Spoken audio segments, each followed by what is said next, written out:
আসসালামু আলাইকুম। আমি চিকিৎসক Golam Mostafizur Rahman, local medical assistant, YouTube channel হেলপিডি, Facebook page MD Golam Mostafizur Rahman এর পক্ষ থেকে আপনাদেরকে জানাই বর্তমান শীত মৌসুম।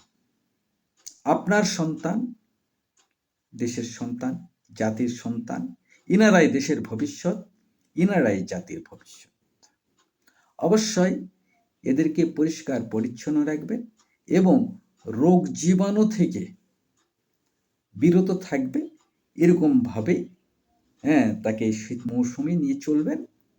আশা করি তারা ভালো থাকবে, সুস্থ থাকবে। তাদের সুস্থতা, তাদের শারীরিক ভালো রাখা, এটা যেমন কর্তব্য, তেমনি এনারা দেশের ভবিষ্যৎ, জাতির ভবিষ্যৎ। আসসালামু আলাইকুম, আল্লাহ হাফেজ।